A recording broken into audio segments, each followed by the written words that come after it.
Today is Friday, October 8, 2021. Roland Martin Unfiltered, broadcasting live from Los Angeles on the Black Star Network. Folks, shocking video of cops in Ohio snatching a paraplegic black man out of his car. Was he charged? No. Also in Georgia, a black man was stomped by a cop. He was already on the ground and subdued. Folks, when you see the shocking video, it'll blow you away. Folks, September jobs reports out. Disappointing numbers. We'll talk with the black economist about what it means for black employment. Also on today's show, North Carolina State Representative Charles Graham announces his run for Congress. Boy, a really stunning video where this white candidate goes directly at the issue of the history of race and racism in North Carolina. Wait until you see this video. Also in our Education Matters segment, Bethune-Cookman University wants to reshape how business professionals transform the world economy. Folks, been a great show for you. It is time to bring the funk. I'm Roland Martin Unfiltered on the Black Star Network from LA. Let's go. He's got it. Whatever the miss, he's on it. Whatever it is, he's got the scoop, the fact, the find. And when it breaks, he's right on time and it's rolling. Best believe he's knowing. Putting it down from sports to news to politics. With entertainment just for kicks, he's rolling. It's on go, roll, y'all. It's Roland Martin, yeah. Rolling with Roland now.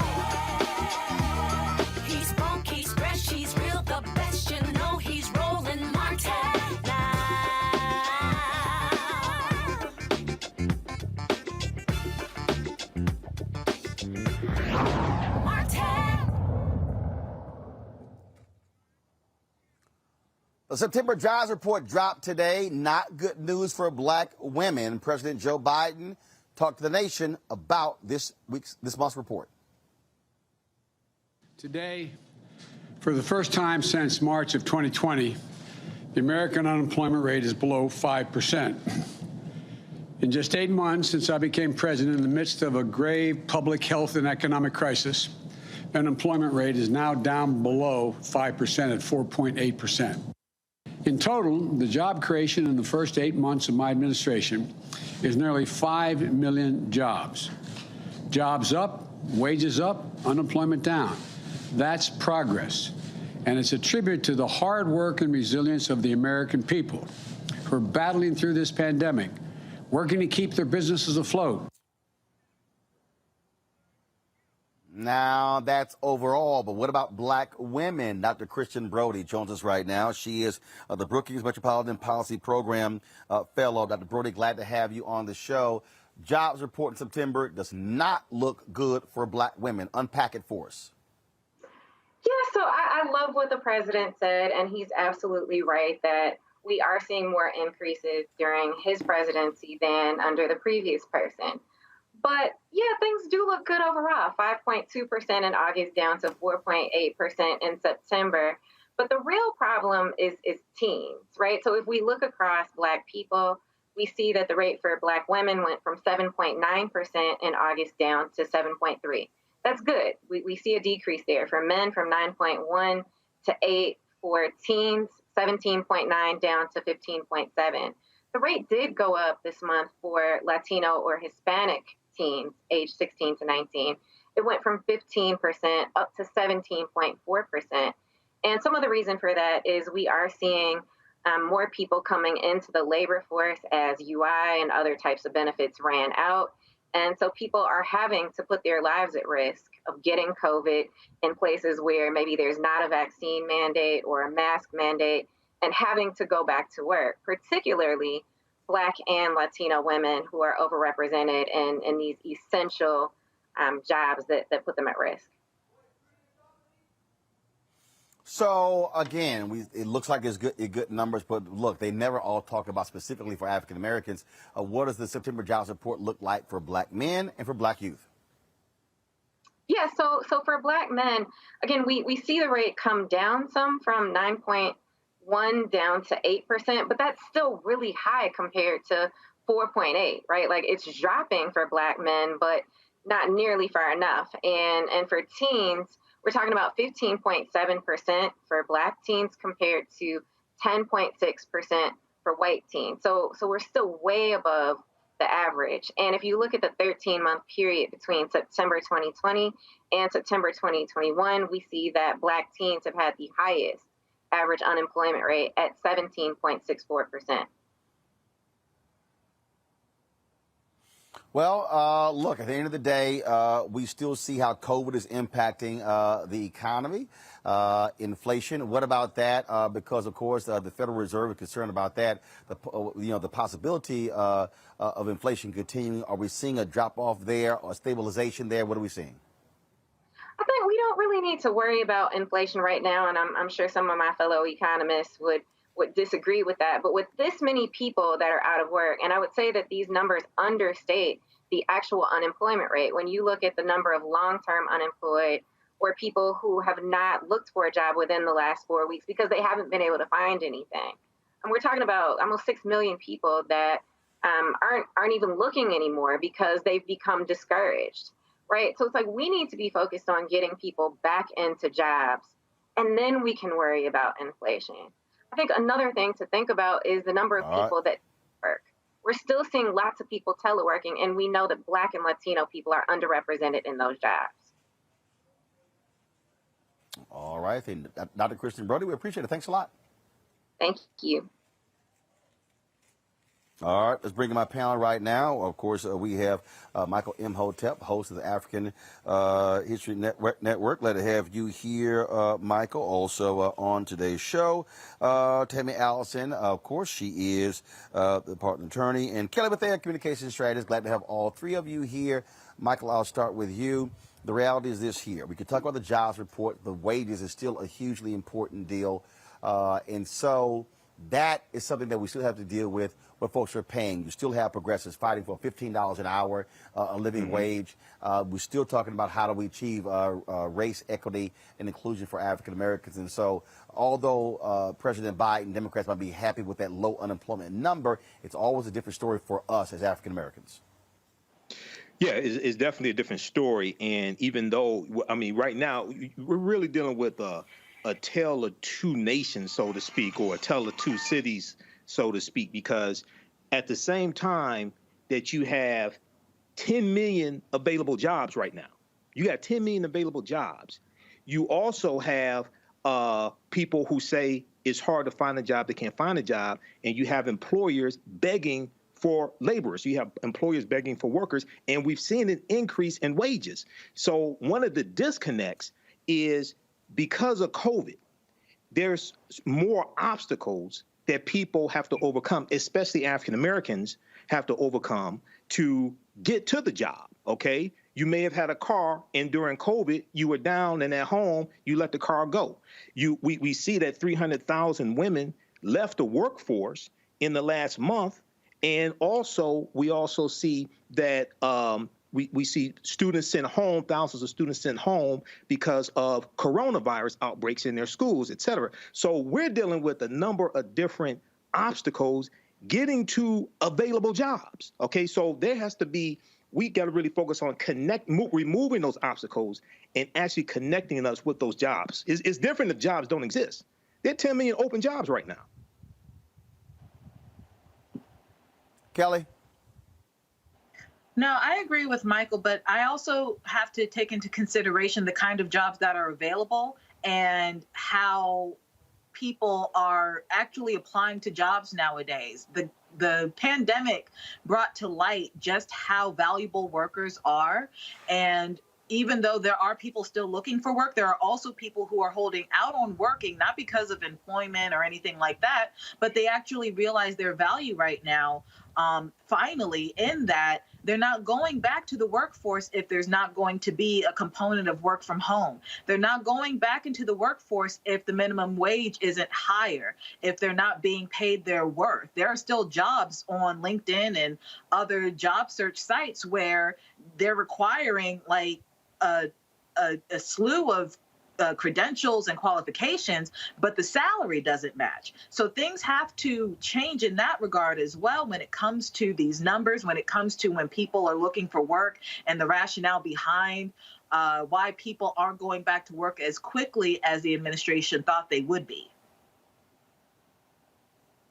Tammy? Hi, Roland. I believe that Black women specifically are tired, okay? The inherent bias in the policies and procedures, no matter what industry you're in, it exists. And Black women no longer want to deal with that. And as the other panelists stated, they know their worth. Black women are also the #1 rising business owners in this country. So I believe that with all of the things that have been happening to Black women when we talk about discrimination in the workplace, coupled with the pandemic and the year that we've had in the post-summer of 2020 social and racial justice unrest, I don't think that Black women want to deal with the shenanigans of facing bias in the workplace. And I also think that's something that we should think about and take into consideration when we're speaking specifically about the job numbers and how Black women are not necessarily represented in being able to obtain those jobs. And in the same breath, I think it's important to look at these companies who have claimed to be diverse and to implement these new diversity, equity, and inclusion strategies, but they're still looking for workers. And it's important to note who is sitting at the table to screen these applicants, because a lot of times they don't look like this panel.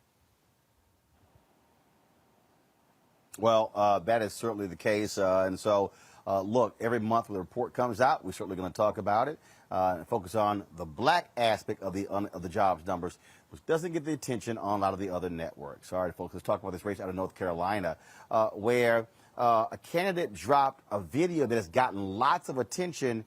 You rarely see a white candidate running for office speak this explicitly about race in announcing his campaign.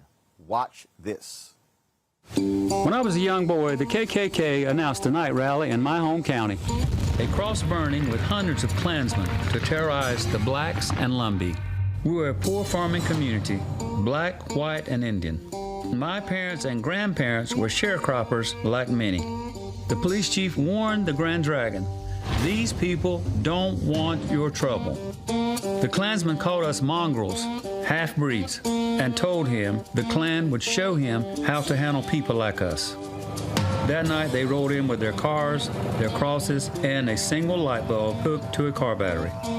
50 Klansmen. Not a bad turnout on a cold night. Problem is, they were surrounded by 400 Lumbees. Simeon Oxendine had been a tail gunner in a B-29 during the war.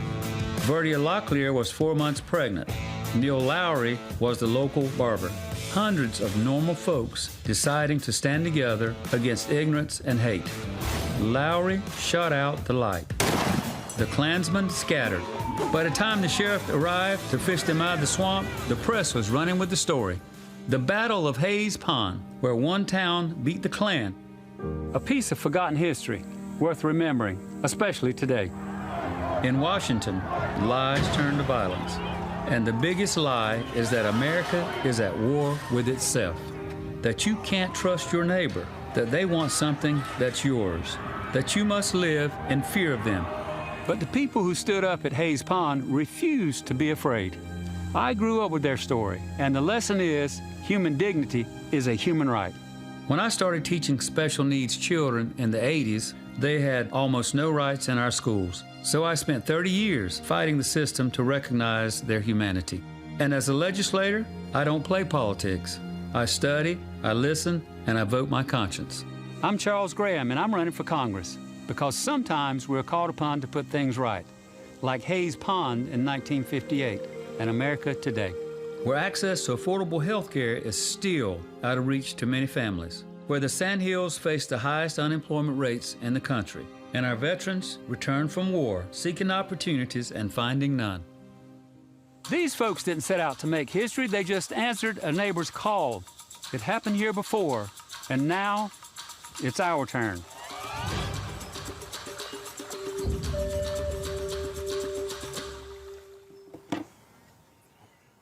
Well, joining us right now is Charles Graham. Welcome to Roland Martin Unfiltered on the Black Star Network. Thank you, Roland. It's a pleasure to be on your program this evening. I don't know, Roland, how many times you've had a chance to have a sharecropper's son on your program and a grandson of sharecroppers. It's amazing to be here, and I'm honored to be a part of your program tonight. I'm a proud Lumbee, Roland, and I'm on. All right, then. All right. Well, I'm the only. Go ahead. So you're the only. Go ahead. The only in the North Carolina General Assembly, and I'm the only. Well. Excuse me. I'm sorry. Go ahead. No, go ahead. I'm proud to say that I serve on the American Legislative Black Caucus in my seat, and I want to tell you about our rollout. Roland, I'm very proud of it. I'm very proud of our message, and I believe. Well, it's gotten a lot of attention. It's got a lot of attention. Folks have been talking about it, and you were just very direct about this. And did you have any people who say, "I don't know, Charles, maybe that's not how we open up"? How did you say, "No, this is how we're going to launch this campaign"? Well, listen, my campaign is about unity, and this is what the Hayes Pond citizens demonstrated in 1958. We experienced people in this video coming together to fight hatred, to fight bigotry. And Roland, we moved forward to 2021 from 1958, and what do we see? We see the same type of bigotry, hatred, trying to undermine our democracy. The one difference between 1958, Roland, and 2021 is they weren't wearing sheets. This story talks about unity and division, how people can work together. And that's my message to the citizens of Congressional District 9. If we stay that way, of course, Roland, we have to go through redistricting. But, that's what we're all about. We need to unify. We need to work for the common values and have a representative in Congress who will do that. And that's what I'm about. And I would ask your viewers today, and I know you have folks who are very interested in what I'm talking about, and that is not dividing our country, unifying. And I would ask your listeners to support my campaign. VoteCharlesGraham.com.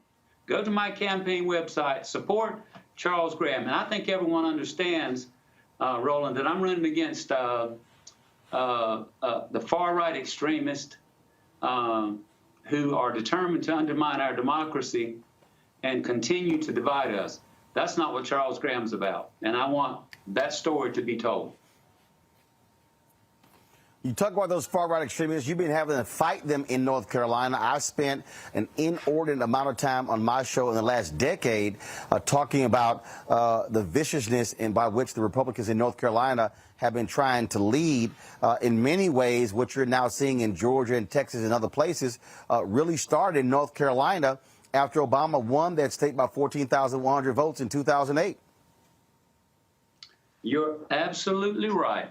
Absolutely, Roland, you are right. That's when we saw the General Assembly in North Carolina, after we had, obviously, during that time, redistricting, and they rolled out maps that were going to be in their favor in terms of maintaining control and running their agenda. And we still see that. I have served in the General Assembly. This is my 6th term.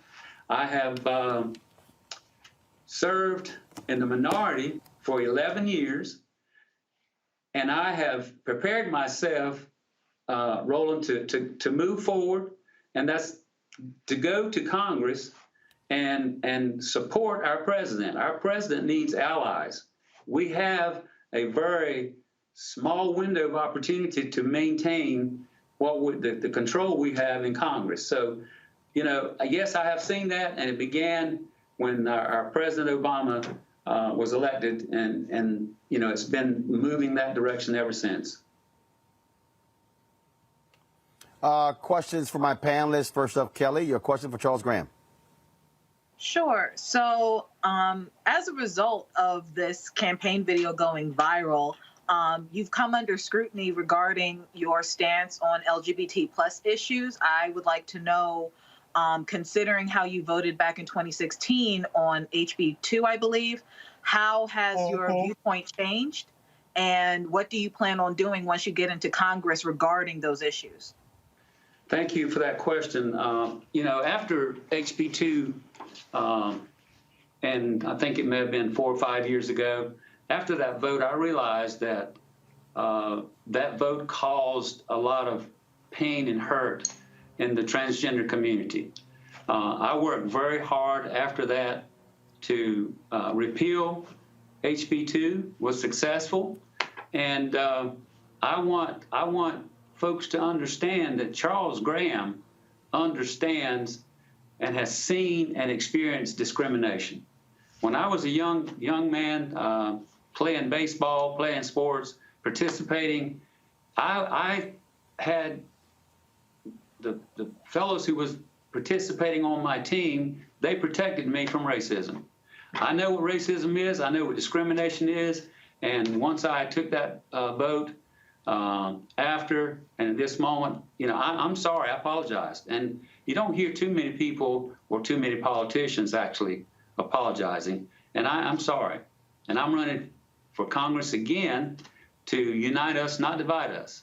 And my tenure, hopefully, in Congress will be one that the LGBTQ community will be proud of, not discriminatory, and respecting their rights to coexist in our society. Tammy. Thank you, Roland. Mr. Graham, given the fact that your apology only came this past Tuesday, after other people pointed it out. How do you reconcile your recent apology with the other Democratic candidate that is running for Congress in your district, Ram Mohavid, I believe is his name, and the fact that he may not have the political backing like you? Myself, I did run for Congress here in Texas District 6, so I understand the importance for raising money to put out a commercial that is as polished as yours. And it takes a lot of money. And given the fact that you have been in the state legislation for quite some time, you have that financial backing, whereas your Democratic opponent may not have had it. So how do you reconcile that, given the fact that your opponent is more grassroots than you, and the fact that you have to be called out before you apologize for that vote? Well, you know, one of the things I'm proud to talk about is my experience. I'm an experienced legislator. I have worked on behalf of minorities in the legislature. I've also worked on bills that will support our communities, our poor communities, communities of minority. I come from a minority district. My district is 75% minority. I work within my Lumbee community, which I'm very proud to do. I work within the Black community, which I'm very proud to do. And the fact that I have the experience and I have the support of many individuals from the minority community, this rollout has been tremendous. And I am very excited to be able to allow people in this district and this state and this country to know who Charles Graham is. I am a man of color. I'm not one who will stand up on the floor and do what the sitting member did in Congress, and that is defy the President of the United States and not recognize him in a very important time when we're trying to get legislation passed, infrastructure legislation passed to support our families, our children. And it is certainly a time that we need to move forward, and that's my plans. I've explained my position. I'm certainly going to work in Congress on behalf of all citizens, including the LGBTQ community, including transgender rights. That is Charles Graham. My opponent would want you to think that he, along with his right-wing supporters, are in a position to do better things for people of color. That's not true. That's not true. And minorities, that is not true. And my intention is to work on behalf of all citizens. Yeah, I hope I answered your question. Michael. All right, State Senator Charles Graham. Hey, thanks for coming on today. Question for you: If you become a member of Congress, you're probably going to have to vote on bills like H.R. 40, which deals with a study for reparations to repair the damage of slavery and make recommendations, possibly Voting Rights Acts, possibly George Floyd Justice and Policing Act or policing acts as well. What are your stances on issues and bills like that that directly impact the African-American community? And then also, when you said 75% minority population in that district, like what is the ethnic or racial makeup of that minority? Because minority is a very confusing term. Yes. Well, you asked two questions there, and I'll try to answer both of those questions. My district, Robeson County, southeastern North Carolina, is about 40% American Indian, Okay. about 23% African American, and 25% Caucasian. We do have a growing number of Hispanics in our community, hardworking folks. Everyone in our county are, and here again, Robeson County in southeastern North Carolina is one of the poorest counties in the state and in the country. Yes. And I've been fortunate for the past 6 election cycles to have the support of my communities.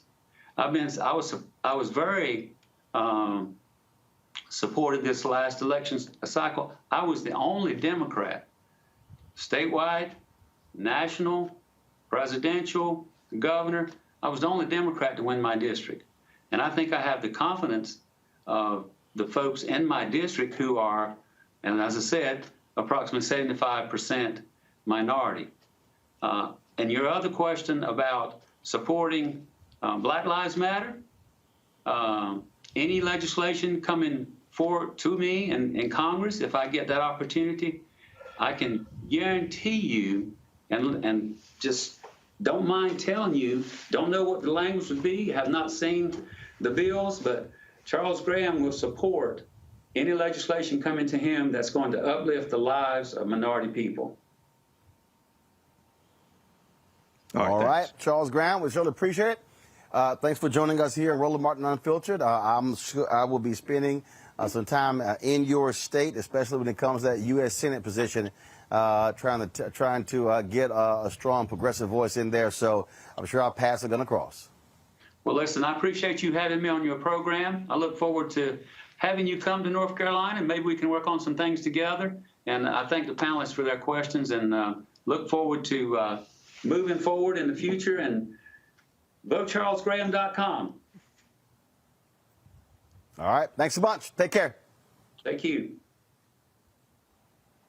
Folks, going to a break. When we come back on Roland Martin Unfiltered here in Los Angeles on the Black Star Network, Dave Chappelle getting lots of criticism for his latest Netflix special.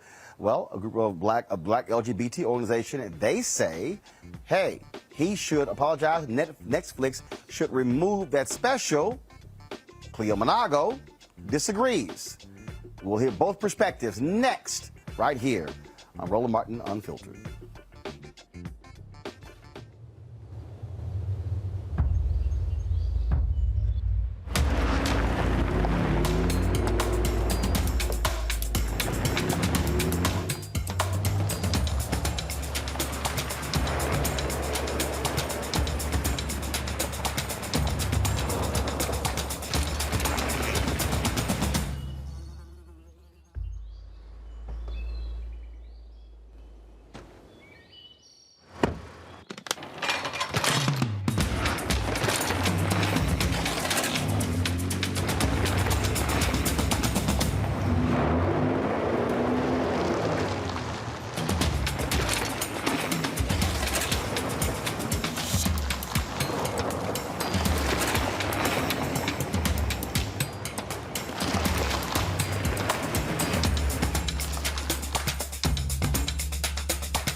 Betty is saving big holiday shopping at Amazon. So now, she's free to become Bear Hug Betty.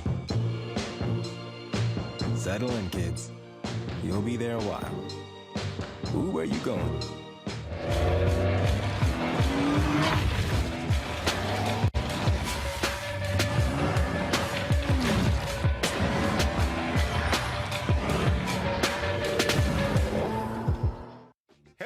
I'm Godfrey, and you're watching Roland Martin Unfiltered, and while he's doing Unfiltered, I'm practicing the wobble.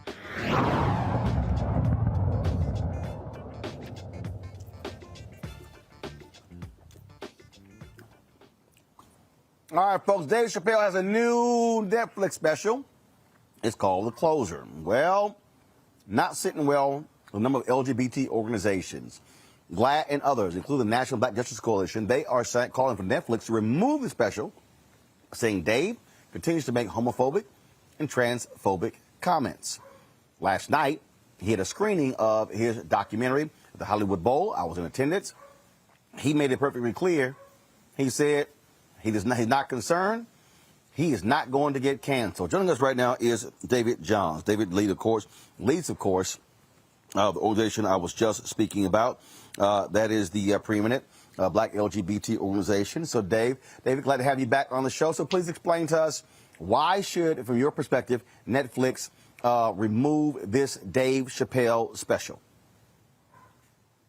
First, let me say thank you, Roland, for creating space for us to have this conversation. I want to be clear that it was the desire of the National Black Justice Coalition for us to do this, to have this conversation. And for me, it made sense to make this invitation to Brother Dave Chappelle to have versions of this conversation including by demanding that Netflix take down the special because Netflix has offered up resources to help us deal with many of the things that most of us who love Black people care about, which is white supremacy.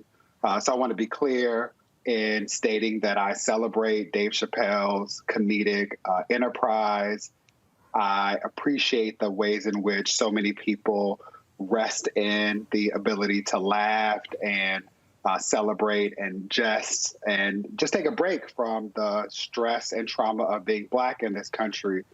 And I continue to be astounded by what feels like a lazy attempt at this craft by someone who has demonstrated the ability to be a genius and forgetting that there are some of us who are also Black and LGBTQIA+.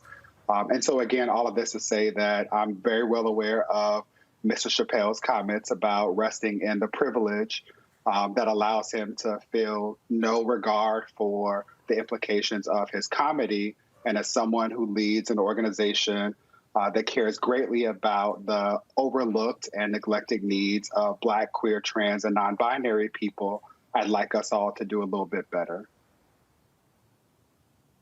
So how do you respond to folks who say, look, these are comedians. They talk about everybody. They talk about Black people. They talk about gay people. They talk about trans people. They talk about women. They talk about politicians. They talk about everybody. Many comedians say that's what comedians do. You're not going to a keynote speech. You're going to a comedy show. Right. What I would acknowledge is, okay, and the next step is to talk about then what, right? So comedy is an art form. It's a form of entertainment that, when we think about the ways that Dave Chappelle has shown up, provides entree, right? Opportunities for us to think more critically and to engage more responsibly with each other. And so for me in particular, I am very much interested in this because Brother Chappelle and I purport to care about Black people. And in particular, when the comedy could lead to Black people, in particular Black people who are women, who are trans, queer, non-binary, who do not have the privilege to say, I don't care what people are saying about me because they're millionaires and have deals with Netflix, right? When we're talking about everyday people who don't have those privileges, I remain concerned about the implications of the jokes or the art form. And let's just keep it a buck, right? We're Black people. And a part of this, what I've heard is people say, like, it's jokes. You should just be roasted. And there's two things that are important for me. One is that's about community, right? If I am in a situation where we're playing the dozens, we should be on equal footing. The ability for Dave Chappelle to make jokes about women and Black trans folks, which are a race when we assume that all queer, trans, and non-binary folks are white, diminishes the ability for people to actually engage in a conversation or to punch back or to otherwise respond. And ultimately, what I'm continuing to try and remind people is that I care about Black folks who are ignored and who are erased. It is the Black lesbians who are beaten in Chelsea because of white supremacy and then made to be victims because their accusers highlight the ways in which their Blackness overcomes the discrimination they experience as a result of their sexual identity or gender orientation. I remain concerned about Black trans students who are beaten in schools where people laugh at them and say that it is your fault, that if you had just shown up and been tougher and if you had not been sensitive, then this would not have been a thing. What I am concerned about is how people respond to the jokes, what people do as a result of the jokes. And to make this point particularly clear, there is a defense, a trans panic defense, which is often offered when Black trans women are murdered. I want to be clear that I offered this in the statement that I released, that NBJC released when this became a thing, which is to say that this matters at a point in time in which Black trans women are murdered at a disproportionate rate. That has happened every year since I've had the pleasure of leading this organization. And what I remain concerned about is that the murder, the violence against Black, queer, trans, and non-binary folks, the violence against Black women more generally is ignored when people say, oh, it's just a joke, you should laugh at it. There are some of us who don't have that privilege. And I would like for all of us to be able to have this conversation while celebrating that Dave Chappelle has the right to say what he wants to say. There are also some of us who should have the right to be critical of what it is that he says. You said something there where you said that you're playing the dozen, you have the ability to actually punch back. But the reality is, comedians are on stage all across the country, all across the world. Whether it's a Netflix special, whether it's the Laugh Factory, whether it's any comedy venue in Chicago and New York, Houston, they're all over the country. So is there a difference when a comedian says something and they're talking about anybody? Don Rickles ripped everybody. Lisa Lampanelli. I've heard people actually put on social media, they said if Bernie Mac was alive today, Bernie Mac would get canceled. Richard Pryor would get canceled. So is that part of this conversation? Are we establishing a separate standard? Are we trying to establish the same standard for comedians as we do politicians? Isn't that different being on the comedic stage? Yeah, I'm not interested in establishing standards. What I'm interested in is all Black people being free. And more specifically, what I want is for Black women, Black, queer, trans, and non-binary folks to not be forced to make the decision to show up and be visible, to have public jobs that require us or invite us to have these conversations, or to be safe. What is missed is that jokes about beating up lesbian women and not liking trans women because they have Adam's apples, or reducing trans people to their genitalia is often a factor in the violence that members of our community experience. And so what I'm interested in is a more meaningful conversation where Black people in particular who purport to care about Black people are more conscious of the ways in which white supremacy is operationalized, and we do a better job to acknowledge intersectionality.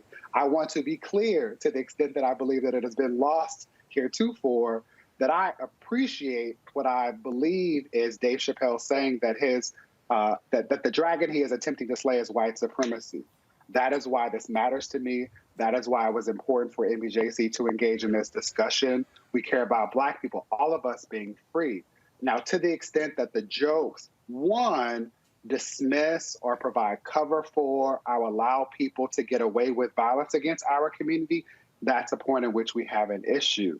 And again, the invitation is for us to have more meaningful conversations about the ways in which people use jokes, our humor, our comedy, to dismiss the things that actually are meaningful and show up as barriers in terms of our ability as Black people to live self-actualized lives, to be free to other.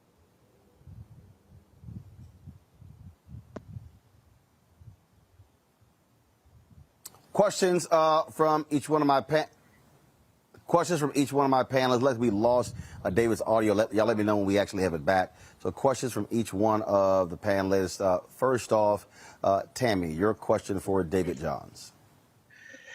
Mr. Johns, how do you reconcile, cancel culture being so easy for someone to just get canceled at this point, and something that I say a lot, clemency through ownership, which is literal and figurative, the figurative component meaning say sorry so you could be forgiven. So if Dave Chappelle were to apologize for his comments, would you still have the same sentiments of, pushing for him to be quote unquote canceled, given the fact that in this, he's not apologizing. Just real quick. He ain't apologizing. Last night's show, he made it perfectly clear. No. He made it perfectly clear. He ain't apologizing. And in fact, Stevie Wonder even came on stage and talked about what we should be canceling. He was there in support of Dave. All right, David, go ahead. I don't know that I had anything to say. I was actually cut out of the conversation because of the audio. But again, I would just simply highlight that it must be nice. No. Right? Okay, no, hold on. Dave, what's it? Dave, hold on. David, David, hold on. David, hold on. So you didn't hear a question? I did not. I heard the last part of your comment as I was able to come back Okay, in. Tammy. Hold on. So, Tammy, restate your question to David so we can answer. Please. Okay. So, be clear. Dave Chappelle is not apologizing. He said if this is what canceling is, he loves it, right? So my thing is, how do you reconcile, informing and educating the community, right, about the importance of not, being rude or belittling the LGBTQ community, but also not being so quick to cancel whenever our culture doesn't necessarily fully comprehend and understand the significance and the cultural impact of some of these statements sometimes. And I said that I always say clemency through ownership, which is literal and figurative. Say sorry to be forgiven. Got it. And we know that he's not going to apologize. David? Yeah, I appreciate that, Tammy. Really thoughtful question. I want to acknowledge that this is not easy at all. There's no simple answer. I don't want to suggest that there is. I do want to name that it must be nice to rest in the privilege of being a millionaire who can say whatever you want without regard for how it might impact other people who do not have access to the privilege that you have been afforded to have access to, and just simply do and be and say.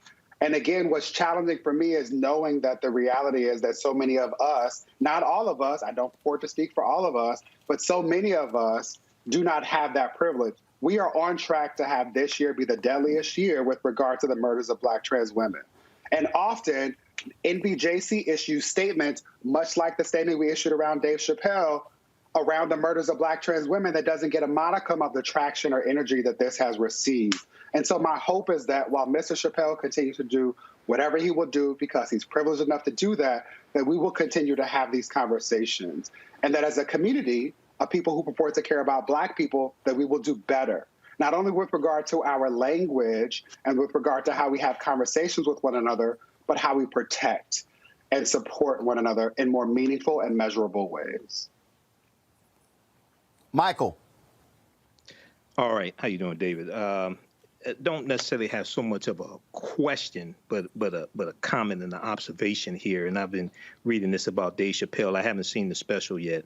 One of the criticisms that he's getting is defense of comments that the baby made that people are saying were homophobic as well. And we know the baby got canceled and disinvited from different events. And the concern that I have is that when African Americans are dehumanized, whether it's in music, whether it's in specials called the N-word, B's, and things like this, the outrage doesn't take place to talk about removing that artwork that dehumanizes African Americans. But and very quickly here, so the baby got disinvited from different events and festivals for making homophobic remarks on stage that was not part of a song. It wasn't recorded, anything like that. But he got invited to the festivals after making songs that dehumanize Black people. And people are largely silent on that, okay? So that's the conflict that I have, okay? So, that's my perspective on this. Okay. No, I appreciate that. I appreciate that. Your thoughts on that? Yeah, I appreciate that. And for me, the problem with the jokes and the presentation of this conversation via this big platform is that it affirms this lie that all Black people are cis, heterosexual, and think and operate in the same way, and all queer people are white. And that is a lie. Right. And so if we step back from that, the thing that I find frustrating is that most people are now engaging in this conversation without regard for the fact that, as Dave Chappelle referenced, the baby shot somebody in Walmart and then rapped about it in a song where he told his child, I would do it again. That is a problem. We talk so much about violence in the Black community. I want to offer a footnote. There are so many people who have been introduced to NBJC for the first time. Welcome to what we do. We're not new to this. We engage in similar conversations when we're talking about Tony McDade, the Black trans man who was murdered the same week that George Floyd was murdered by the Tallahassee Police Department. We show up and talk about and support Jasmine Koenig, a founder of this organization who has been in this space before, to talk about Ed Buck, a perpetrator of violence, systemic violence against Black, queer, and same-gender-loving men in particular. We show up and talk about this with regard to Nigel Shelby and Black students who are bullied and suspended. we agree in the space of wanting to ensure that all Black people can be free. For me, it's important to highlight for folks that don't have access to the information, who would never read a book about intersectionality, who don't know anything about Kimberly Crenshaw's groundbreaking essay mapping the intersections, to appreciate that as long as there have been Black people, there have been Black, queer, trans, and non-binary people. We have always been beautifully diverse. The issue with the special, and I encourage you to watch it, which is vexing for me in this space where I'm like, we shouldn't be continuing to talk about this, but it also provides us with opportunities to talk about this, is to simply say this. We agree. We're only having this conversation because Dave Chappelle says in the special, I care about Black people, and my issue is white supremacy. What is missed so often, particularly with regard to Mr. Chappelle's comedy, is that intersectionality is a thing. And there are Black, queer, trans, and non-binary and non-conforming people. And it is us, not white people. It is not white queer people. He talks about LGBTQ people as if they are white and talks about the movement that they are winning. It is them, white folks, who win, not us. When these jokes happen without this critical conversation, it is Black, queer, trans, and non-binary people who are victims of the kind of violence that he jokes about, who get beaten up because their Adam's apple is too large, or because their hands are too big, or because they do not show up in the ways that white people and the things that we all hold to this level of being the things that we should all do. When we are not able to achieve that, we are the victims of it. And that is the thing that I care most about. I also want to be clear that this is not about, to the extent that we can't cancel Dave Chappelle. Roland has made this apparently clear. He's been on Instagram with all of his friends. This is about us as Black folks who purport to care about Black folks doing better. Kelly. First and foremost, thank you, David, for coming on and speaking about this. I'm a huge fan of yours. I follow you on everything. But I wanted to make clear how, and it's more of a comment than a question, but I would love your thoughts on it, how cancel culture has been just very conflated when it comes to accountability. I don't see this as being a canceling Dave Chappelle notion so much as it is the fact that all Black lives matter, and Dave Chappelle and other people who have the privilege of having a platform as large as Netflix need to be held accountable to the notion that all Black lives matter, that there are ways to be funny and to critique culture and to critique society without disparaging the most marginalized among us, especially within the Black community. And and finally, well, kind of finally, I saw a lot of comments over the past couple of days, and I want to make note that I have not seen the special, but his previous specials also touched on this, so I feel like I can say a little bit of it. But the fact that people are saying, oh, you're violating his First Amendment rights, et cetera, people forget that the First Amendment was made to protect the most marginalized voices among the American body. So the fact that we are still silencing the most marginalized within the marginalized community that is Black people by saying that, you know, that Dave Chappelle is able to say whatever he wants simply because he's a Black man, that is a disservice to not only Dave Chappelle and the LGBTQ plus community, but it's also a disservice to how the First Amendment is supposed to be exercised. So it's like, why is it that the most marginalized among us have to remain silent when the First Amendment is actually supposed to protect them? I love you, and not just because you are singing my song, but because you are thinking critically. And I want to be clear that I don't expect, nor do I want people to always agree with me, but I do want us to be able to have conversations about how we do better to ensure that all of us can get free. And the thing that I've struggled most with is the hypocrisy of so many people who have continued to say to me, it's just a joke. I found it funny, therefore you should say nothing about it. If Dave Chappelle had the freedom to make jokes, as he will clearly continue to do, I and other people should have the freedom to say, I watched the special twice over. I also know that this is not new, and I didn't find it funny.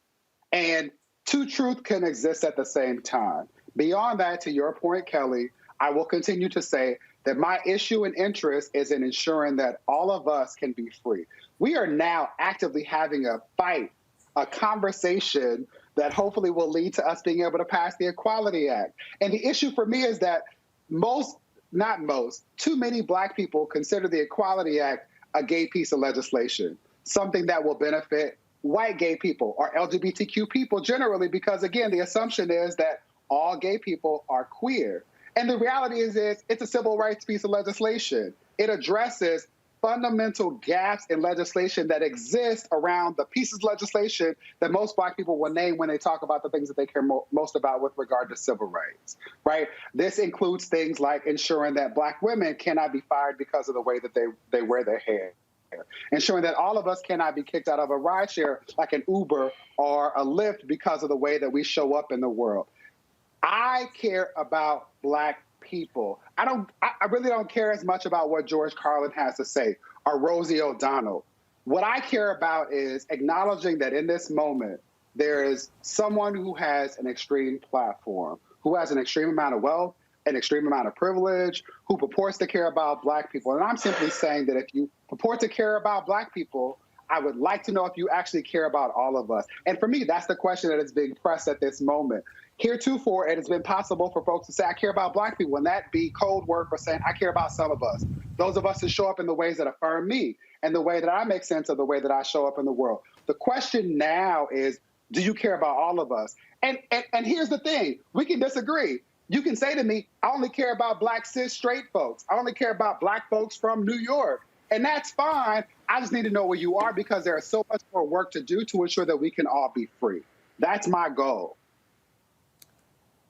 Thank you. David Johns, National Black Justice Coalition. We surely appreciate it, David. Thanks a bunch. Thank you. All right. Gotta go to a break. We come back. We'll talk with Cleo Monago, who is the senior advisor for the Black Men's Exchange. He has another perspective on Dave Chappelle, Netflix, and allegations of transphobia as well as homophobia. That is next on Roland Martin Unfiltered, broadcasting live from Los Angeles on the Black Star Network.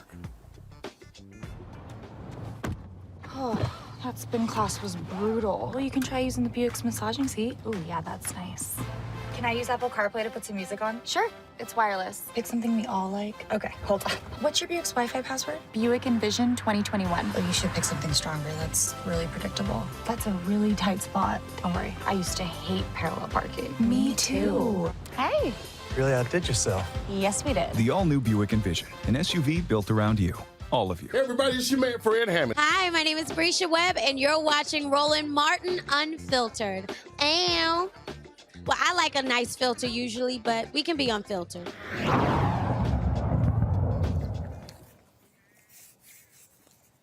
So yesterday, Dr. Cleo Monago sent me a text message asking me were we going to be weighing in on this Dave Chappelle issue. I said, sure. He joins us right now. Cleo, how you doing? I'm doing well, Mr. Martin. How are you? Man, where are you? You in the basement somewhere? I can barely see you. Yeah, can you see? I'm sorry about that. I'm in South America at a hotel because I'm presenting to the faculty of the University of San Buenavista in Cali, and I didn't know I was going to be doing this, so I didn't bring lights and camera with me, so I'm doing the best I can do. All right. Can you see me at all, though? All right, it's all good. Yeah, we can see you. We can see you. Let's get right to it, Cleo. You wanted to weigh in on this issue. You sent me a text, a long text. I said, man, that's too much typing. Say that on TV. You heard the interview there with David. You've seen the stories. Folks saying, drop the special, get rid of the special. Dave Chappelle is wrong. He should not be making these comments. Your take. Okay, well, like you said, my message was long, so because this is a very dimensional issue. I appreciated some of what David said, which I think was provoked by the conversation here, because what he was talking about previously that I first saw was a part of what we're talking about as cancel culture, and for Netflix to cancel David Chappelle's The Closer. And I finally saw it. I mean, when I first heard about this controversy, I hadn't seen it yet. I finally saw it this morning. And my perspective after I saw it was definitely I don't support the show being canceled. One of the things that was said in your conversation with David is about the importance of us having conversations, and I've been saying that for a while, that we need to be having Black acculturated and informed conversations about these issues. I think the reason that David Chappelle talks about LGBTQ and queer and all that as white, because white people are its foundation, white culture is how it's rolled out, and the people that lead it in this country that have the most power are particularly whites. Black people are marginalized by that community, and one of the things that David Chappelle talked about in one of his previous stand-ups was that reality. But what I want to focus on here is that I care about everybody, Black. I care about Black trans people and what's been happening among trans Black people. That 21 that was identified as murder. I care about the 9,013 Black people who were murdered at large, 8,469 Black men, 1,440 Black women, and the 21 trans people that we know about who have been murdered. They all matter to me. But what's being ignored, and frankly, I think the gay paradigm encourages the ignoring of Black contextual historical issues, is that David, regardless of his millions and et cetera, is someone who cares about Black people and Black life. And one of the things that he said at the very ending of his program was empathy should go both ways in terms of Black people and the LGBTQ white-led community, and toward Black people. There should be empathy both ways, and historically there has not been. And that community has been known to be marginalizing of Black issues, Black concerns, and it encourages Black people to go along with its agenda and its perspective instead of addressing contextual and cultural issues. And that's what comedian David Chappelle is trying to do. And I emphasize that he's a comedian because he's not a social scientist. He's not a behavioral health scientist. He's not a history major. He doesn't know the facts about the human story here. He probably does not know the issue of gender and gender nuance from an African perspective, because that's not his background. So he's an American citizen who's talking about what he sees. And what he sees, which is, because he's not blind, is an LGBTQ community that's white-led and practices racism. For example, and there's tons of them, in California, when Ed Buck did what he did, the white gay community knew about it because it had been reported, and they didn't come up in arms against the murder of Black men at Ed Buck's home. And I got tons of examples of that community not being supportive of Black people. But I want to get back to some issues that David raised so people won't get confused, because David said over and over again that Black people are queer, Black people are trans, Black people, et cetera. This is a diverse community. I have a relatively large following online as well, and there are lots of trans, same-gender loving, et cetera, people who support David Chappelle's perspective, who doesn't have the perspective of the National Black Justice Coalition. Some of them look at this through the lens of being Black. And what I mean, again, by that is David Chappelle is an advocate for the defense and empowerment and justice for Black people. And I believe that includes Black men, women, and everybody else. And as a result of us not considering that and looking at this simply from a gay defensive lens, we're not even looking at the fact that if you look at his special from the whole context, he had a very endearing and loving story about a trans friend of his. And that's not being talked about among the people who are critiquing him.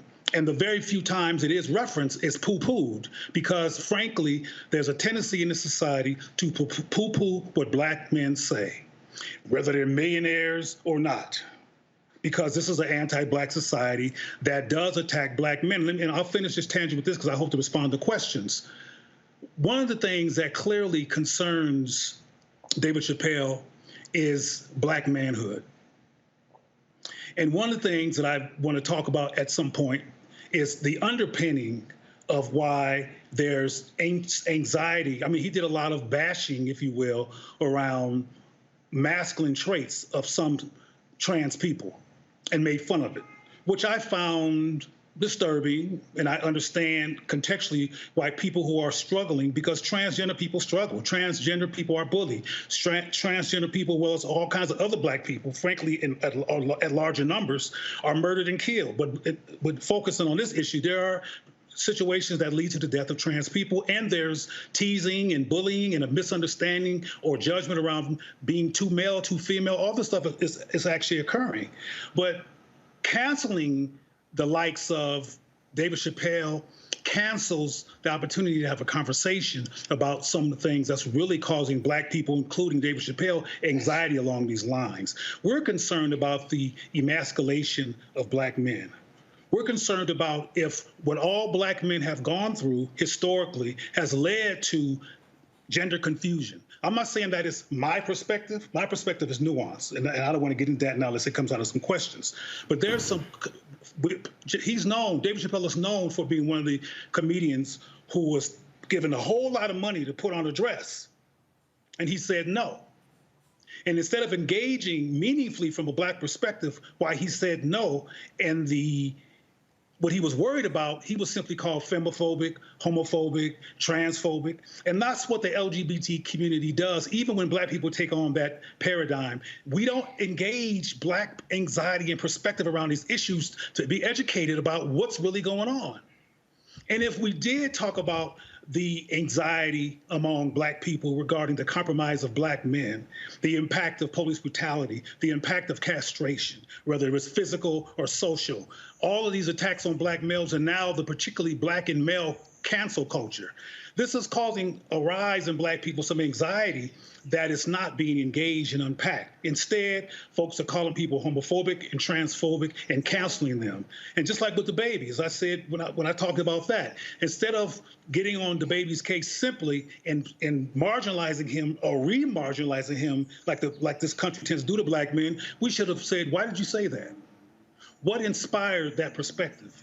What made you feel compelled at a concert that was not about homosexuality or sucking penises in the park? How did that come to mind for you, Jonathan? That's his real name.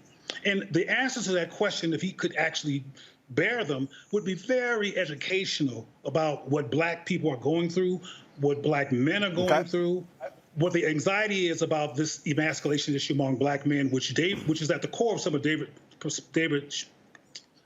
Chappelle's anxieties in comedy. All right, got it. Questions now from panelists. Tammy, first. And folks, I need tight questions, tight answers. Tammy, you're first. Thank you, Roland. And thank you, Roland, for giving us all this platform. I wanted to just ask you, how do you reconcile the fact that there have been other people that give underrepresented groups a voice and a platform who may have themselves been under the scrutiny of trying to be canceled, but people are not talking about that and the work that they've done to enhance Black culture, similar to Dave Chappelle? Is your question why is the cancellation of other people not coming up? Is that your question? Well, the attempts to cancel other people who have actually done good for the Black community, when I don't believe that anybody with a wide platform, with a large following, is intentionally trying to alienate the LGBTQ community. Well, let's put Mr. Chappelle in context. He's a comedian. People like him and Paul Mooney and others are allowed to tell some hard truths because it's going to be a punchline afterwards, and it's in the context of laughter, which is why he gets away with talking about such serious issues on a large platform. He is a comedian. We don't have people like Dr. Tommy Curry and other people who could break these issues down and could actually transform the Black community's behavior and consciousness, including the treatment of Black people who get a large platform. Instead of even canceling them, they're not even allowed in the door. The other people that you're talking about who are being canceled, whenever something affirms Black people, like the Arsenio Hall show did inadvertently, and other situations where Black people are affirmed, they are indeed canceled. And people from the LGBTQ community, et cetera, don't raise that issue, including a lot of Black people who have a profile. They wait till the LGBTQ issue comes up, and white people give them lots of profile and support so they can actually talk about their agenda, which is the LGBTQ agenda, which is pretty much a culture that's a white agenda. But I agree with you if I hear what you're saying, that there's an issue of Black people being canceled, period, and we should be concerned about that. But we should be more than concerned. We're relatively passive in the midst of our disrespect.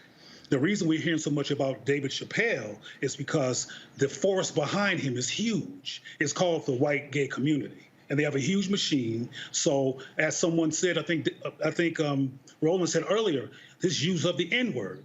We can add the B word. We can add all kinds of words that are insulting and divisive that he says that hurts black people in particular, like the N-word, that gets no critique. There's nobody trying to cancel over that. Well, that's white supremacy behavior. It needs to be looked at as well. Thank you. Michael, your question. Cleo Monagos, Michael Imhotep. Yeah, that was me earlier talking about the N-word. So this is my critique here, and you can comment on this. With the baby being canceled, disinvited from festivals for talking 2 minutes, homophobic rant, but has songs dehumanizing black people. He gets invited to the festivals. Dave Chappelle gets attacked for comments about transgender people, things like this, but no critique. No comments about him using the N-word, things like this. Talk about how is it that black people are the only ones who you can say anything you want to about, whereas anybody else, when you talk about them, you get out of pocket their consequences and repercussions. As I mentioned earlier, black people do not have the relentless, focused, unified, funded, and resource machine that the LGBTQ community has as a result of white people in white spaces with white privilege and white audacity creating that space. And I want to say, so I won't sound dismissive, that the white gay community exists, including with all its privilege, in response to having been profoundly oppressed once upon a time in this country, murdered and killed and harassed and locked up. So it's not that their behavior and their subjectivity is not warranted. However, it doesn't include issues that are relevant to black people. But the bottom line is we don't have the machine. White supremacy has created a lot of conflict, a lot of people on different sides, including the LGBTQ identify and the black side, which is a bunch of black folks who should be getting together to resolve our issues across our collective. But we jump on bandwagons that get a lot of support sometimes because it's where the action is, it's where the money is, it's where the support is, where the media attention and where you can get some press. But that's what it is. When black people unlearn internalized white supremacy and learn to value diverse black voices and create a machine that actually will take no prisoners regarding what happens to diverse black people and are consistent and build institutions with that intent, like GLAAD and HRC does for gay people, particularly white people, we will have the same benefits, but we don't have that. We're divided. We have people who are powerful and who are doing great things within our community, but they don't get press. Not unless white people are benefiting from what we do, the press doesn't come. Right. All right. Thanks, Cleo. So I understand your point, but I'm failing to draw the correlation between what you've said and what David Johns brought up and what I've brought up and other people who have an issue with Dave Chappelle's remarks, in that while he was, making remarks against white supremacy and the like through his comedy and his commentary in this special, the problem isn't that he was just talking about the white LGBT plus community. It's the fact that in so doing, it's harming the black people within that community. So again, this is a marginalized within the marginalized community saying, hey, this actually hurts me more than my white counterpart. Can you stop? And yet and still we have people literally just saying no and screw you. So how do you reconcile the fact that it's black LGBT people saying this is hurting me? We are the ones who are actually going to be impacted by his commentary the most because he's a black man. How do you reconcile them actually pleading with the cis het community, myself and you and others? How are we to basically take them under the wing that is black people and let them know that we care? All right, well, that's a lot. And that's a very important question, though. It's a lot. But let me tell you this, or let me explain this. Let me reiterate that I care about all black people. And my work, not abstractly, but directly affirms same-gender loving, trans, and bisexual people, along with the rest of the black family. So we're not in any kind of conflict regarding the importance of affirming people who are same-gender loving, et cetera. But a word that you mentioned is key. you talked about that black people are being harmed. Now, before I get to how universal the harm is, I want to mention to you that David is a powerful, articulate brother who came on here and raises issues. And David is one person, just like I'm one person. There's not no one perspective on this. There's lots and lots of same-gender loving, including trans people, who are not bothered by Dave Chappelle, who indeed support Dave Chappelle. The white transgender person who committed suicide that he referenced, their family openly supports David Chappelle. So, and there's another well-known comedian named Flame Monroe, who's transgendered, who supports David Chappelle. So I want to make it clear that this is not a monolithic perspective.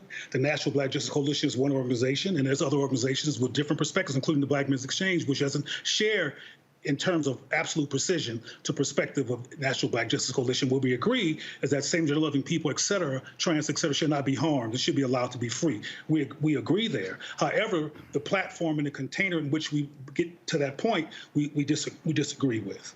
I want to make sure that I talk about the harm. And I almost got emotional when I said that. In short, the white LGBT community and its paradigm prowess in politics has done harm to black people. If you do a study of HIV and AIDS, and there's many, many other examples of how white gays wrote out the HIV and AIDS epidemic in terms of care and resources, they marginalized black people, and by that act helped to create a epidemic that could have been further resolved if we were not put out by the white gay community. I can go on and on and on about the racism in the white gay community in terms of harm being done to black people. What David Chappelle is talking about as well is harm being done to black people. One of the powerful things that he says is, would you please stop punching down on my people? That's one of the final comments that Dave Chappelle says, actually after he had contextualized it quite clearly before he even said that throughout his hour and a half special. The harm is being done. And David Chappelle is concerned about that harm. Now, David Chappelle, to my knowledge, is not a same-gender loving or bisexual man. He made some inferences, I should say, during his interesting sexual inferences around glory holes, et cetera, during his stand-up. But he doesn't understand the nuances, the experience of same-gender loving people. What I think we should do, as I suggested with the baby or Jonathan Kirk, is that we should use these high-profile stimulations of the conversation to finally, collectively, as a people, have a rational, Black-informed, Black-acculturated, historically considerate, contextually considered conversation about what's going on with the Black community, what's causing such a spectrum of perspectives, what is causing even a perspective that the baby articulated and that David Chappelle talked about. Instead of doing what white supremacy keeps doing, co-signing the dismissal and re-cancellation of a Black male voice, particularly one as powerful and as brilliant as David Chappelle has been with the Chappelle Show and other things that he's done, has been particularly powerful for Black people, which is why he had to walk away from the show, because white folks said, no, we got to control this. We got to control you. You're not letting us control you. We'll give you $50 million because y'all like money if you let us control you. And he said, no. That's powerful. So we need to be using him as somebody that we can go to or include in a larger conversation about Black bridge building, about Black people unlearning impulses that are anti-SGL or anti-trans or that are not considered of gender nuance. We can talk about these issues we can talk about gender nuance from an African perspective and do a whole lot of educating. The reason I'm here in Colombia is I'll be speaking at the University of San Buenaventura in Cali, a predominantly Black city, about the epistemology of ancient African gender nuance versus contemporary gender constructs. Because they're having issues around manhood and masculinity and that anxiety which causes abuse of feminine people, particularly if they're male, that they want to help unpack and resolve. So this gender issue, which is a core underpinning of David's anxiety, we have to have a Black conversation about all these issues and include our diversity in respectful ways so we can resolve the conflict, not cancel people, And we should be able to critique. One thing that David said that I agree with is that we should have the opportunity to critique each other. All right, Dr. Cleo Monago, we certainly appreciate it. Thanks for your perspective. We shall see what happens, but like I said, Dave made it clear last night, he does not care about people saying cancel him. He was real clear. Thanks, Cleo. Thank you for the invitation. Thank you all. Got to go to a break. More Roland Martin Unfiltered on the Black Star Network. We come back.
Maureen is saving big holiday shopping at Amazon, so now she's free to become Maureen the Merrier.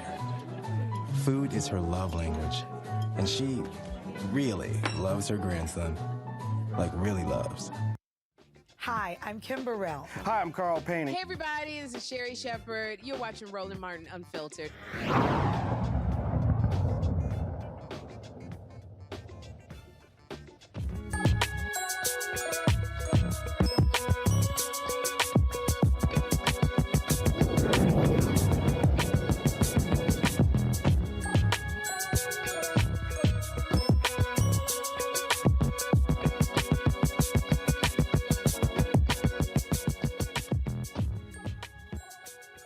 All right, folks, when it comes to education, black HBCU business schools have been doing a heck of a lot producing the next generation of leaders. Of course, remember, we were down in Atlanta. We focused on North Carolina Central with their opening of their new business school.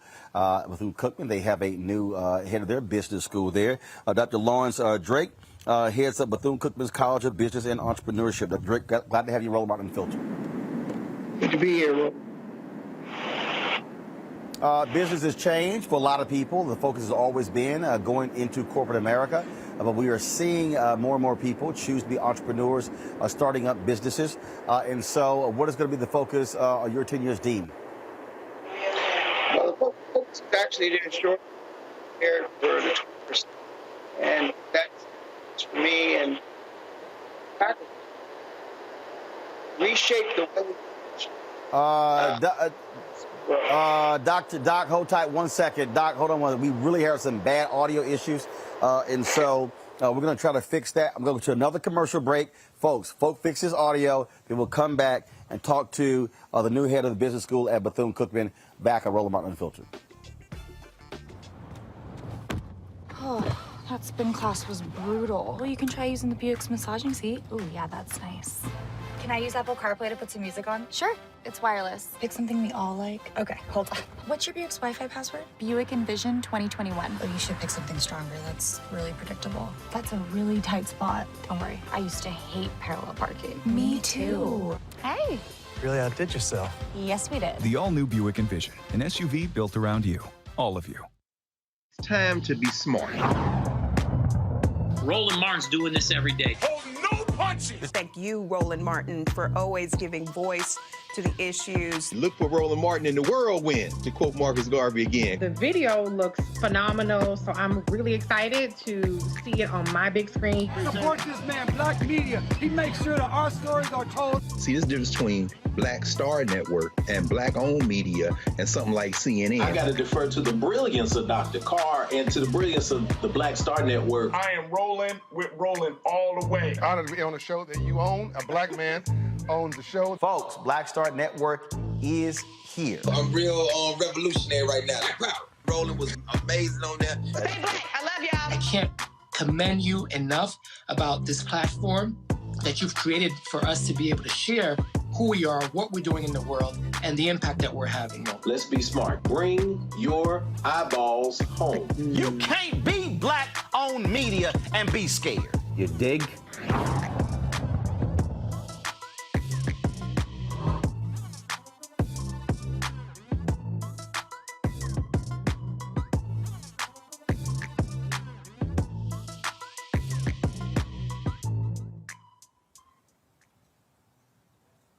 All right, folks, we're trying to get Doc's audio straight, but let's show you this here.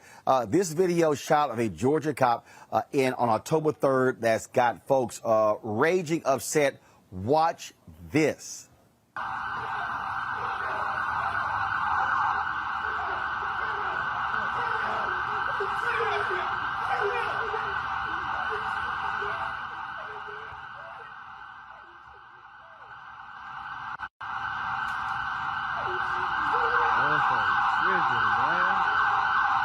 They just stumped that man, man. He just stumped that nigga. He watching it, bro. You mad as hell? You tired? Yeah, you mad. All right, folks, that's Georgia. Now, watch this video out of Ohio of cops snatching a black man, a paraplegic, out of his car. Watch this. What's your name again? Clifford Owensby? Yes, sir. Mr. Owensby, turn the car off for me, please. All right, under your seatbelt for me. Yeah, I'm having you step out of the car. I can't step out the car, sir. I'm a paraplegic. I got help getting in. Well, I'll help you getting out. Excuse me? I'm gonna help you get out. Well, I don't think that's gonna happen, sir. Well, I do, because I'm asking you, but I'm telling you. So it's not an option. Can I ask you what's the problem? Yeah, the problem is that because of your history, I'm gonna have your dog do a free air around the car. You have to be out of the car. I can't get out of the vehicle, sir. Sir, I'm going to assist you get out of the vehicle. As someone assists you to get in the vehicle. No, you're not. No, you're not. You're not gonna touch me. You're definitely not about to touch me. And I'm about to go ahead and get somebody on the line because it will be a lawsuit if you put your hands on me for no reason, bro. Well, the reason is that I'm asking you. No. We ain't gonna go there. We about to get some people here that's about to witness what's going on. That's right. You gotta step out, buddy. I cannot step out. I'm a paraplegic. I cannot. Come on. I'm a paraplegic, sir. Come on, bro. Step out of the car. I cannot step out of the car. I cannot step out of the vehicle. I had this situation last night. You can get out. You can get out of the car. You got in the car. Hello. You can get out of the car. Hey, bro. Can you come down the street to Ferguson and Grand? The police just pulled me over and they trying to make me get out the car, and I'm telling them I'm a paraplegic. I can't get out the car without no help and shit. And these motherfuckers, they also should just come down the street, bring some people with cameras.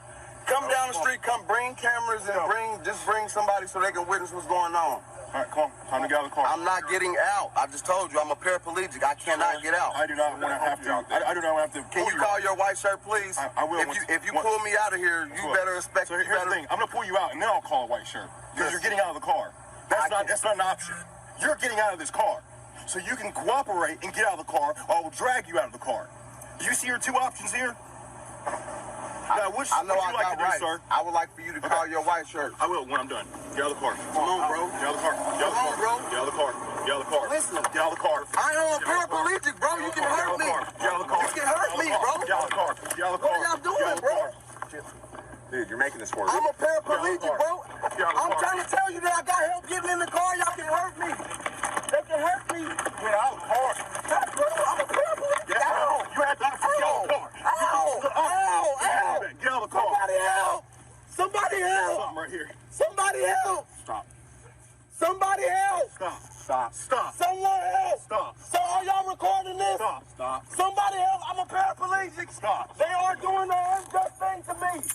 Somebody please help me. Stop. Stop. You are hurting me.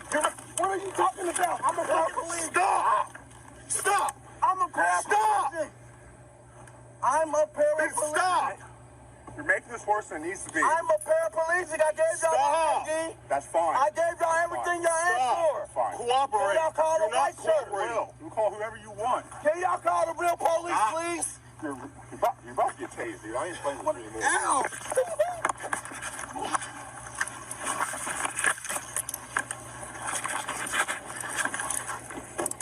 it so much harder than what it has to be. Last man there, his name is Clifford Owensby. Cops found no firearms or drugs in his car. Let's go to my panel, Michael Imhotep, Kilimathea, Tim as well. I just, folks, this is, you talk about crazy. Michael, I'll start with you. The behavior of police officers. And when you look at this particular, with the brother who's a paraplegic, it's saying, well, we know who you are. We're going to be looking in your vehicle, things along those lines. And the crazy thing to me, Michael, is that they found nothing, and guess what? He hasn't been charged. Yeah, Roland, I posted this video on the African History Network last night. I saw it on D.L. Hughley's Instagram page, and I posted it on our fan page, and people have been commenting on it. And, I had a lot of questions here because, one, I was wondering, okay, the officer said, we know your history or something like that. What he said was a little muffled, and I'm trying to figure out, okay, what's really going on here? And then I was trying to figure out, why was he pulled over in the first place? Okay. And then the other thing I wondered, when you deal with a paraplegic, because I know this probably isn't the first time that they dealt with a paraplegic, what's the procedure? Because depending upon, why they're paralyzed from the waist down or what have you, you could injure them trying to pull them out the car. So, injure them further. So, actually, according to Clifford, he had an injured back before, and this re-injured his back. Mm. Yeah, I don't think it appears. I don't know the full story here. It appears those officers should not be on the street. It appears they should be fired because it didn't have to go down like that. He could have called a supervisor, et cetera. He could have talked. If Clifford had been white, I don't think they would have treated him like that. Kelly. I mean, I get sick and tired of seeing videos like this regularly, and the fact that they keep happening is just all the more disgusting. But the fact that how many times did this man need to say he's a paraplegic for you to get through your thick skull that he is not capable of getting out the car in the fashion that you wish he should get out the car? Further, he shouldn't have been having to get out the car in the first place, whether he's a paraplegic or not.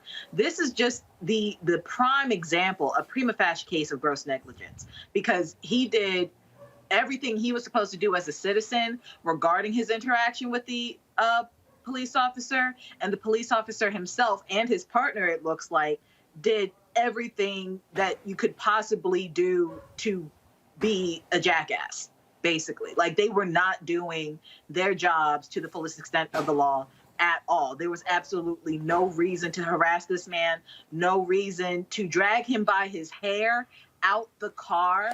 I mean, just the level of humanity that was not used in this situation is absolutely disgusting. They need to be up under the jail. Tammy Allison? Roland, I think that we're all exhausted and tired of seeing these types of videos and body cam footages. Luckily, we do have the officer's body cam footage in this instance, but from the man explaining that he's a paraplegic over and over again, to correct my fellow panelists, as a federal attorney, the correct terminology is excessive use of force by the police officer.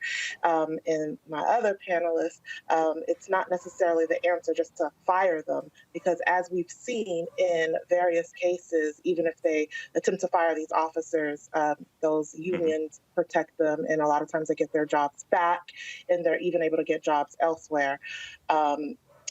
The issue here is that there needs to be widespread legislative changes. We saw the video of Jacob Blake, who miraculously survived the shootings that left him paralyzed. And we saw news recently this week that the Department of Justice will not be filing any charges against the officers responsible for shooting Jacob Blake, as well as state prosecutors will not be filing any charges against those officers responsible for shooting Jacob Blake. And they also did not lose their jobs. So there has to be some type of legislative change. It's easy to say to fire these officers. It's easy to speculate, but unless there are people sitting in positions in Congress that are willing to speak up and use their voice and actually make some type of impactful change, we're going to keep seeing these very horrific instances of excessive use of force by police officers. And it's very rare that we ever see them actually serve any type of sentence. And as we see the conviction and sentence of Derek Chauvin is something that, we all breathe a heavy sigh of relief for, but we all breathe that heavy sigh of relief because we all know that it's so extremely rare to actually see any type of justice in these types of situations. Folks, gotta go to a break. We come back, we'll give you the update on the Kyle Rittenhouse story. Very strange defense these folks are offering. That's next to Roland Martin Unfiltered.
Betty is saving big holiday shopping at Amazon. So now, she's free to become Bear Hug Betty.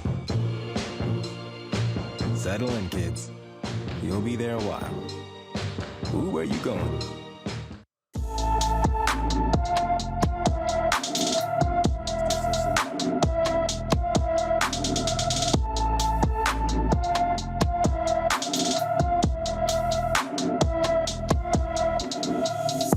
All right, folks, time for our Black and Missing segment, which we focus on every single day on the show, bringing the attention of young folks who have come up missing all across this country. They do not get the attention that they deserve, so therefore that's why we have this particular segment right here. We have, of course, this young man here. Again, Christopher Blount, 5'10", 185 pounds, black hair, brown eyes. He is from Pendleton, Indiana. Pendleton, Indiana. This has been one of those stories, again, that gets lost in the shuffle. You don't have the level of attention that goes there. And so if you have any information about this brother who has been missing for quite some time, folks, we want you to alert authorities, please. And so let me just want to find the number here. Let's see here. Give me 1 second. I'm pulling up the script right now to give this number here. Do we have the number on the screen, please? If we do, 765-642-0221, 765-642-0221. That is the Madison County, Indiana Sheriff's Office. So please give them a call. All right, folks. In the case of Kyle Rittenhouse, the young white man who shot and killed someone in Kenosha, Wisconsin, his attorneys are offering quite the interesting defense. They are saying that Rittenhouse should be, first of all, he was using if y'all want to say it's crazy, a hunting law. Let me take my time with that. They're suggesting that a hunting law, okay? Now, shot the people, 2 dead, okay? They're saying that the Wisconsin hunting laws allowed him to carry assault weapons during the 2020 fatal shooting. What the hell, Tammy? The hunting laws? Was he hunting? He wasn't hunting animals. Are they suggesting that the hunting laws in Wisconsin allow for him to hunt people? What the hell is that? hunting Black people that were protesting the shooting of Jacob Blake that I was just talking about, and this 17-year-old crossed state lines with this hunting weapon to hunt down protesters, people that were exercising their First Amendment rights to protest. And the defense attorneys also tried to say that it was self-defense, but yeah, the protesters did nothing. And from my recollection, I think that he had initiated some type of contact with some of the protesters, and someone like threw maybe like a plastic bag at him. And to use this hunting weapon against them, it's just ridiculous. And, you know, I know that there were some pretrial motions with the judge, and the judge trying to take some matters under consideration is what the judge said. In my experience, again, this is state court. In my experience in federal district court, you don't usually see a judge, you know, take something, you know, under consideration to actually think about letting the defense bring up, you know, this hunting thing in his age. Usually you see it whenever they're in trial and maybe the judge is taking a matter under advisement until there's additional information with a pending motion. But this is wild. Kelly, this is quite strange. I mean, you hear all kinds of defenses. This is probably one of the strangest ones I've ever heard. Certainly strange, but also expected when you're talking about people who do not care about Black bodies and Black issues at all. I mean, we're talking about hunting Black bodies, which was a thing, you know. I do not hold anything past white people, specifically racist white people in this regard. I don't have much else to say about that other than it's sadly expected. Michael? Yeah, this is an example of a defense attorney knowing that they're desperate. So the first question that you would ask is, okay, so what was he in the middle of the street hunting? Second question, because the assistant district attorney Thomas Benger said, okay, did he have a certificate to hunt? Did he have a hunting license? Okay, so prove that. What was he in the street of Kenosha hunting, and did he have a legal license to hunt? Okay, and he said if that's their argument, go ahead and make that argument. So this is an example of how you know your client is in deep sugar honey iced tea. You're just trying to make stuff up. And can we not forget that? This man, they raised $2 million for this man, Kyle Rittenhouse, the 17-year-old, okay? And then the officer that actually donated about almost $50,000, okay? He donated money. And then the people donated money to the officer that was filed for donating money to Kyle Rittenhouse. This is just shenanigans, just disgusting, gross, ill. Speaking of shenanigans in Alabama, the Montgomery City Council decision to change a street name from a Confederate president to the honoring a civil rights icon, Dr. Reverend Fred Gray, come with a healthy fine. First of all, attorney Fred Gray. The City Council voted to rename the street from Jeff Davis Avenue to Fred D. Gray Avenue. Well, the unanimous vote could prompt a $25,000 fine as a result of a 2017 Alabama state law that says cities or counties could not make any changes to Confederate monuments without state approval. Mayor Stephen Reed said donors have already offered to pay the penalty on behalf of the city. Fred Gray, of course, is 90 years old. He served as the attorney for Dr. King for Rosa Parks. An exclusive interview I did with him is available, y'all. I don't know why we're using photos of him. We got the B-roll. I did a whole 1-hour interview with him. So if y'all go to Black Star Network, yeah, why are y'all using photos of Fred Gray when I talk to the man? Lord have mercy. Anyway, y'all want. I'm just saying. I mean, you know, if you got a TV show, you use video. So if y'all want to see the actual video of Fred Gray, go to the Black Star Network, exclusive. It's on the app. Download the app, phone, Android, Roku TV, Apple TV, Amazon Fire Stick, Xbox, Samsung, all of them, to y'all watch the actual video interview of Fred Gray. Don't ask me why we're showing still photos. I don't know. I cannot think of everything, y'all. All right. That shows you right there how these people in Alabama are so stupid. Republicans love talking about local control, but they really didn't want the people to have local control, Michael, over their own city. That's how racists roll. Well, keep in mind, Alabama was one of those former Confederate states that took up arms against the Union to maintain slavery and committed treason based upon Article 3, Section 3 of the U.S. Constitution. So, I mean, this is Alabama. I mean, you look at the 1901 Alabama state constitution, they changed the state constitution to institute poll taxes and literacy tests to suppress the African-American vote.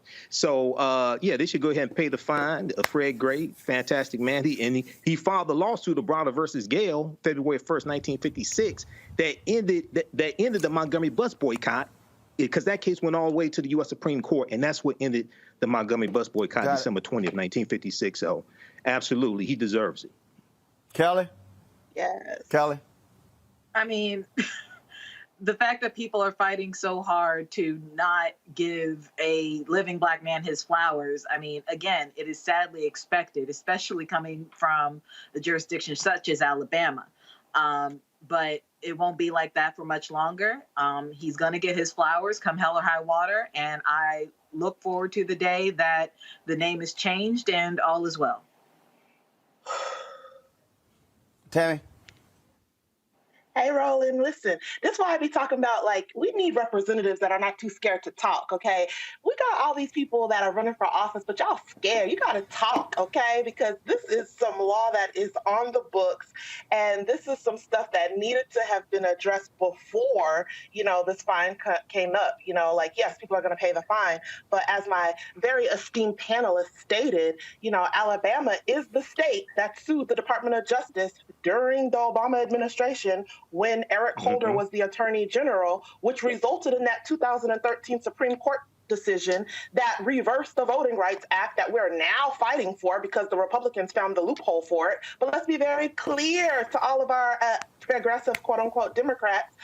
That happened during a Democratic administration, during a Democratic Attorney General, and not until the Republicans found that little loophole is it now that we're speaking up and addressing the Supreme Court decision of 2013 that got these states discriminating against underrepresented groups. We need to be very clear. Yes, that was the state of Alabama, so we should expect shenanigans from the state of Alabama, but we also should be trying to strategize just like the Republicans be strategizing and beat them at their own game. All right, folks, got to go to a real quick break. We come back, I'll tell you what we're doing in L.A. and how you're going to see that on the Black Star Network. That's the final item. Back in a moment. Oh, that spin class was brutal. Well, you can try using the Buick's massaging seat. Ooh, yeah, that's nice. Can I use Apple CarPlay to put some music on? Sure, it's wireless. Pick something we all like. Okay, hold on. What's your Buick's Wi-Fi password? Buick Envision 2021. Oh, you should pick something stronger. That's really predictable. That's a really tight spot. Don't worry, I used to hate parallel parking. Me too. Hey. Really outdid yourself. Yes, we did. The all-new Buick Envision, an SUV built around you. All of you.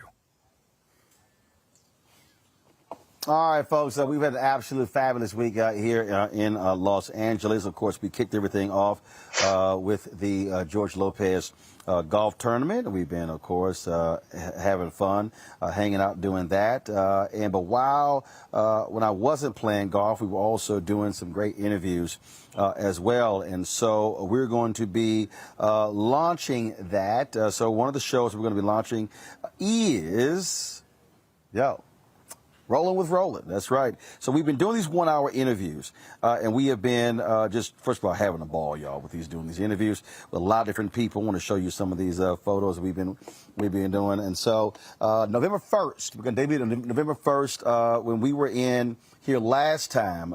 So right here you see Damaris Lewis.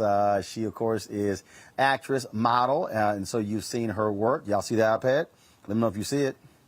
There we go. Yes. So she was one of the folks we sat down and talked with.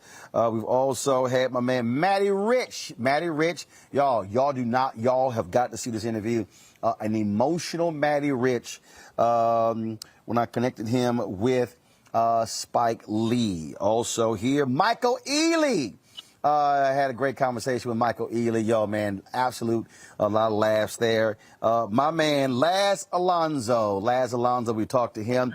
We also talked to Sherry Shepard, Guy Torrey, as well as Johnny Gill, as well as Dondre Whitfield. And so that was we did this time. Last time we were here, we talked to Glenn Turman, Richard Lawson, Jeffrey Osborne, Michael Collier, Jack A., Bill Duke, and I'm missing somebody. Who else did we talk to? Oh, Mario Van Peebles. And so, folks, so the show's going to be called Rolling with Roland, a 1 hour interview, absolutely conversational, no agenda. You have no idea where in the hell we went with it, and some great conversations. And trust me, y'all are going to really love it. And so that's going to be launched November 1st.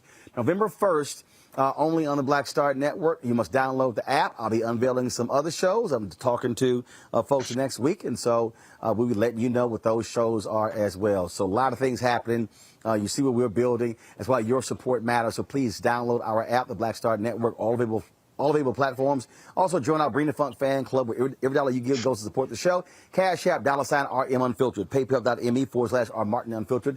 Venmo.com/RM Unfiltered. Zelle is Roland at RolandSMartin.com. Roland at RolandMartinUnfiltered.com. Tammy, Kelly, Michael, so appreciate it. Thanks a lot. We always end the show, folks, showing you members of our Bring the Funk fan club. We appreciate all of you. Everybody who's given them, no matter what the amount, you all matter to us here. So for all of us, for the Roland Martin Unfiltered Black Star Network West Coast crew, I'll see y'all guys on Monday from Washington, D.C. Holla!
it's time to be smart.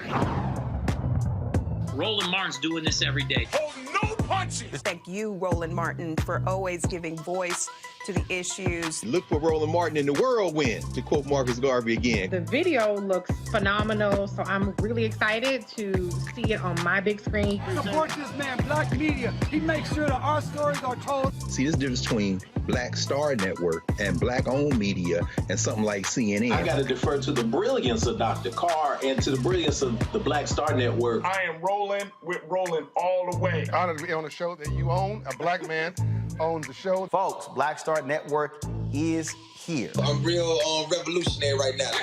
Roland was amazing on there. Stay black. I love y'all. I can't commend you enough about this platform that you've created for us to be able to share who we are, what we're doing in the world, and the impact that we're having. Let's be smart. Bring your eyeballs home. You can't be black-owned media and be scared. You dig?